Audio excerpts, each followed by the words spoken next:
with it. Well, yeah, so Justin's not going to be back until next week, so I thought we'd do a little 330 Sports Show extra here. But yeah, the Browns, man, I mean, they've reached a new level of futility, I think. I mean, they're obviously on tank mode without, you know what I mean? Like, it's sort of like a soft tank that they're doing. But yeah, ever since the Steelers snow game, everything after that, it's been straight downhill. The team's kind of quit.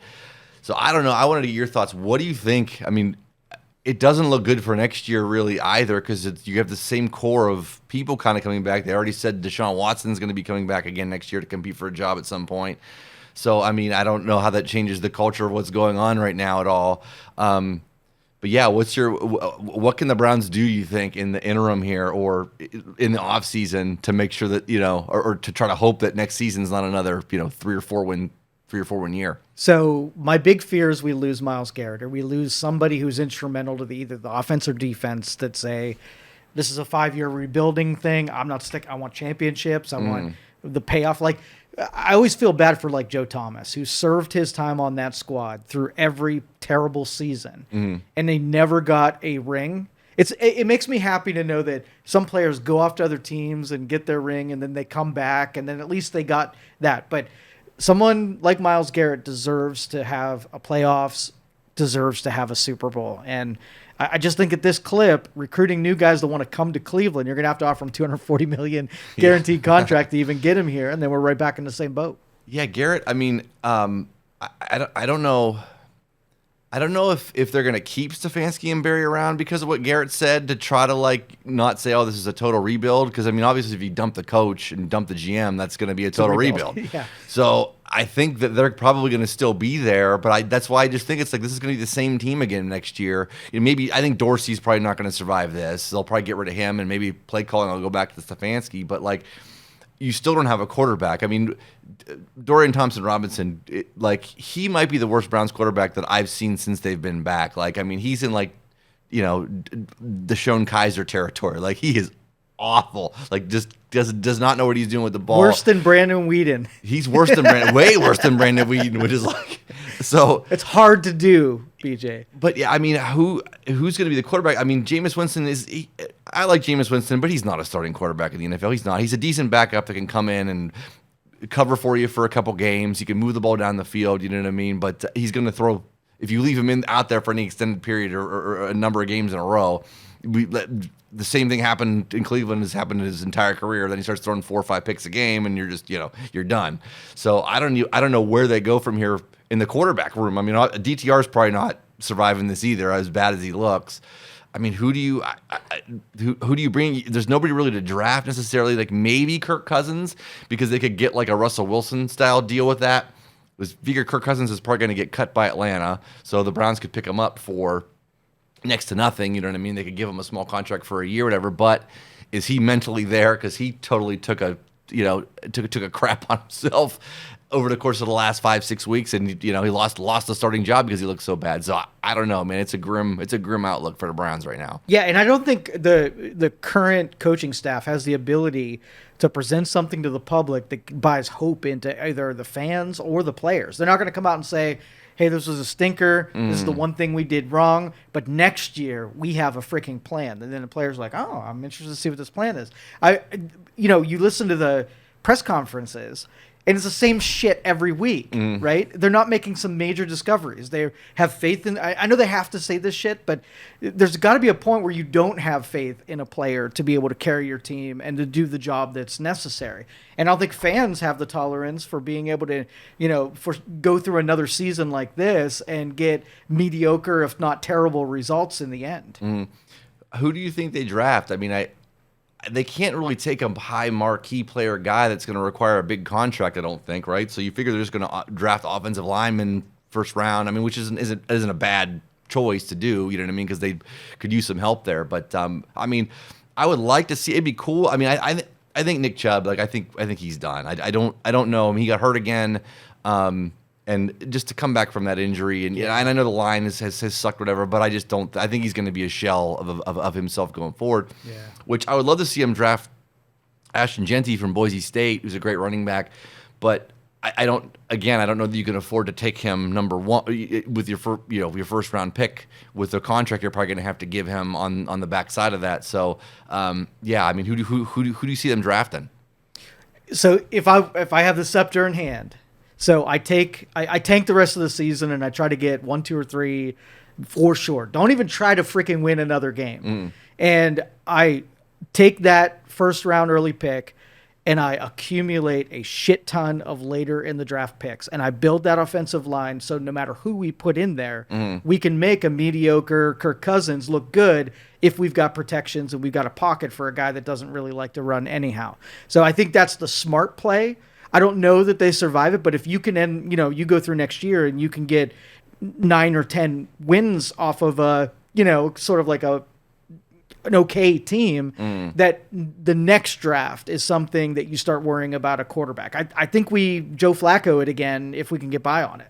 Yeah, I mean, Cousins is the only guy really out there available like that. You know what I mean? Like they're not going to have. I mean, Sam Darnold's going to get a big contract, but I think he's going to end up staying in Minnesota. There's really not a lot of options out there. I've heard Justin Fields get thrown around. I really hope the Browns don't get Justin Fields. I don't think there's any. I think that guy's athletic, but he's not going to ever be a guy that can carry a team, or you know what I mean. He could again another guy that could be a backup for a couple games for you.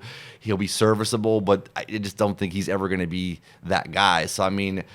Yeah, those mobile, the RG3s, the runners, they don't do well in Cleveland's offense. They need to get a big-bodied passer.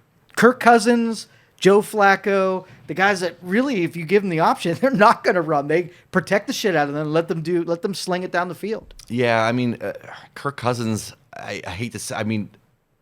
I don't think Kirk Cousins is great, but I mean, I think he would work with Stefanski. I think he would work in that system. When you plug Joe Flacco in there, I think Kirk Cousins could be essentially that same guy. Absolutely. So it's just but that could give you a little bit of a stopgap for a year where, maybe you rattle off, you're around 500 because, I mean, they still have pieces on the defense. They still have a lot of decent pieces on that team.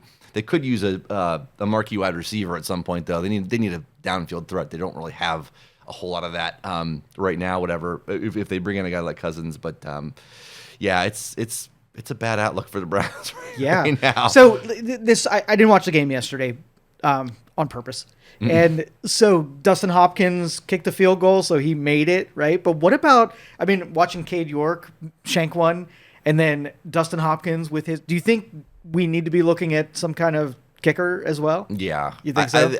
Once kickers start, once they start to go bad, it's like they just go bad forever. It's like, well, maybe not forever, but you'll see kickers go bad, and then they might sign on again another a year down the line with somebody else, or they come on a practice squad, then they get hot again. You'll see that sometimes, but usually once they're in their head and they start shanking them, that's it. You're done. I mean, you guys got great, incredible leg talent, but if you can't get it, going on up here, it's over. So yeah, I mean, I know they don't want to. Cut another guy and waste more money because they gave him that contract. But yeah, they're probably going to need a new kicker too. So do you think Watson with a restructured contract is going to play next year, or are they going to shop and offload him for as much value as they can get back on him? Well, they're not going to get anything for him. So yeah, he's going to be there. He's going to be there. He's going to be there. He's going to compete. I think he's going to be out for at least the first part of the season, at least with injuries still coming back. So yeah, somewhere at the midway point. You hope you don't have to have him come and try to compete for that job. You hope he could just stay on the bench. This is Groundhog Day. Yeah. It feels like we've been here before. Oh, 100%. So, yeah, I mean, no Browns fan, I think, wants to see him back on the field for the team. But if the quarterbacks, if they haven't answered anything at quarterback, or they don't get a Cousins, or somebody doesn't work out like that, he's going to get an opportunity to compete for that job, as bad as he is. But, yeah, it's...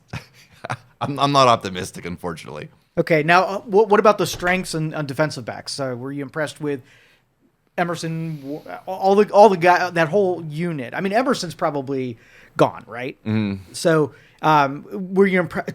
Defense carried this team. Any wins or any positives that you got out of this year were definitely from our linebackers and that edges, right? Any other sort of glimmers on the defense side of things? No, I mean, overall, they've been pretty solid on the defense and fairly consistent, you know what I mean, of the fact that they're out there all the time, assuming their numbers are going to look a little worse than they probably should if they had a capable offense at any point during the year. But one dude that I don't know, and maybe you could tell me if I'm wrong on this. And everybody always talks about how good he is, but like, is Denzel Ward overrated? Like, it just always seems like he's getting penalties or he's getting beat or getting hurt. Like he can't stay on the field. Like, he got hurt again yesterday, I think too. Yeah, I mean, what are your thoughts? Do you think Denzel Ward's overrated? He's one of those talents that almost like Tua down in Miami territory.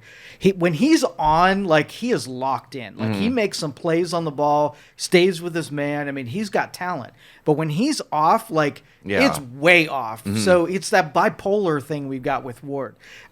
We've honestly, every single year it's the same story too. Like, we've had such good talent there, but it's inconsistent talent. I would much rather someone who might not be a glitter player, but is dependable and always plays the position.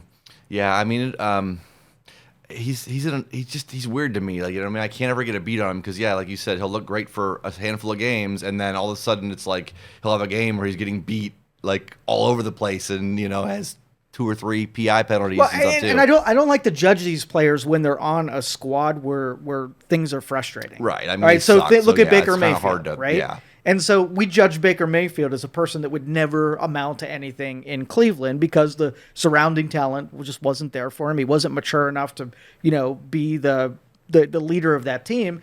And then he gets under the right coaching and personnel, and he puts something together. So that's where the Browns have to start thinking. Like, it's not about. And I know that was it. DePodesta was the analytics guy, and so. From a spreadsheet, like, you put the talent on the starting roster of this year, and they are not a 3-13 team or whatever. But when you take it from the leadership on the team and working to players' skill sets and gelling, and I hate to even use that because it's too overly cliche, but I think that's the missing element where it's a bunch of talented positional players, but not a team. Speaking of Baker Mayfield, I mean, I see everybody commenting like, "Oh, the Browns got rid of Baker Mayfield. Look how good he's doing," and all that. I think the biggest mistake the Browns made with Baker Mayfield just was trotting him out. That last year he was there, he was playing hurt the whole time. Like, nobody sat him down and said, "No, you can't play. We need to protect you." But I also understand why he was playing because he was in a contract here. He was trying to make big money. So he was like, no, I got to play and I got to push this, even though he was a detriment to the team to be there. Right. So that whole situation was mismanaged. I think Baker Mayfield could still be there. But again, he had such a terrible year. The Browns weren't going to offer him the contract that he wanted. He had to kind of go bounce around for a little bit to get the contract that he ended up getting in Tampa Bay. So it's not as cut and dry as like, oh, you just should have kept Baker Mayfield. This was going to be great. I think the Browns did make a big mistake in not sitting him, but I also understand why they didn't. So it's just a weird situation, but it's not that cut and dry where like, oh yeah, Baker Mayfield was here, he'd be great, because he might not have survived to get to this point, whatever. He kind of needed to do that little bounce around there, because I think he went to LA and before he ultimately ended up Tampa. Did he play somewhere else real fast too? Was it Jacksonville? Did he go to or Carolina? Carolina, that's right. Carolina. Yeah. So yeah, I think he kind of needed that to ultimately settle where he's at. I'm happy to see the guy doing well because I liked him as a person and stuff. He just wasn't working. Timing-wise was just bad. Yeah. Story. But the thing I dislike about the NFL is how quickly we want to slit someone's throat and be done with them, right? Not giving them a chance. So you have some things where Deshaun Watson, we're stuck with him for years and years and years, and I would totally cut him. Now, what if Deshaun would go somewhere else and blow it up?